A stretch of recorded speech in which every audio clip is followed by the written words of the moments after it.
Hey everybody, it's Jason Blaha here, and it is time for part 2 of the Monday Q&A, so let's get to it. First question, trap bar deadlift benefits.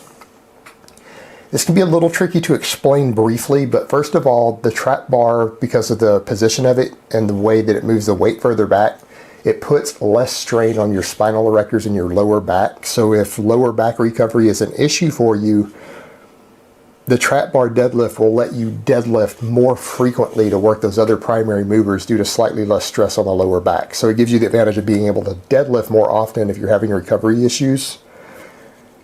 It is also a very functional movement for athletes. The trap bar deadlift, even though normally I would say the deadlift and squat are good accessories for each other, the trap bar deadlift will improve your squat due to the mechanics of it more than a normal deadlift will. And I think it's a good hybrid between the two.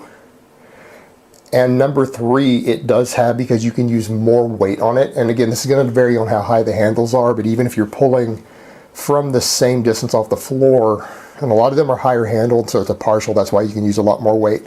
But again, because of the mechanics of it and the lower back not being quite as much of a limiting factor, it can overload the upper back just a little more because you can use just a little more weight due to the starting position on it. So it can also be beneficial to upper back hypertrophy a little more so. All right, next question. What other exercises besides squats are good for building the glutes? Now keep in mind, the deeper your squats are, the better they are for glutes, but there are other movements that work the glutes quite well. Any sort of deadlift, particularly things like deficit deadlifts, stiff leg deadlifts, all of those are really good for building your glutes. The glute ham raise is decent, even though it says glute ham raise, it's probably not the best glute exercise, but I would say things like barbell bridges, like glute bridges with a barbell. And I've even seen strength and conditioning coaches have people do them with heavy chains over their waist on a bench. So glute bridges with chains is also a good choice, or with a bar and chain, so that again, you can overload the top of it a little more at peak contraction. But those lifts are going to be the best lifts for glutes. So if you really want well-developed glutes or weakness for you, you've got to learn to squat deeper.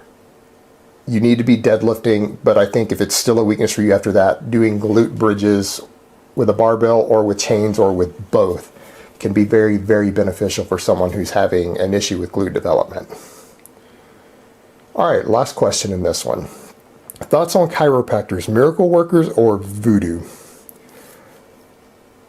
Tricky one to answer because the scientific consensus isn't fully backing it yet. So I'm going to go with my personal anecdote.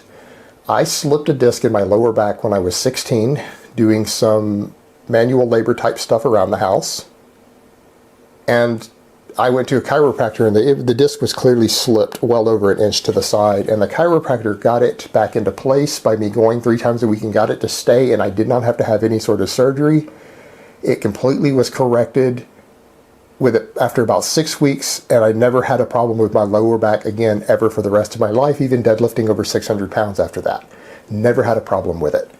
Now, I personally use a chiropractor right now here locally in Cheltenham, and I personally feel that after I get lined up, sometimes my deadlift numbers are a little better, and it's probably in part due to everything being lined up properly.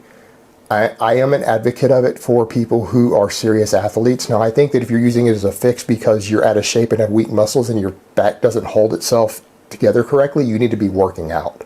So for those people, I think it's a problem that they're relying on a chiropractor to do something because they're out of shape.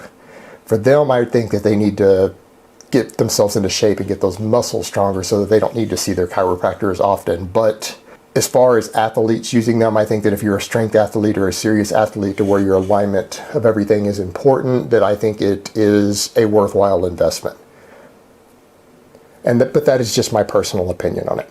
All right, guys, that's really all I have to say on it today. I hope it's been informative, and I will talk to you next time. But let me give you guys a bicep shot first.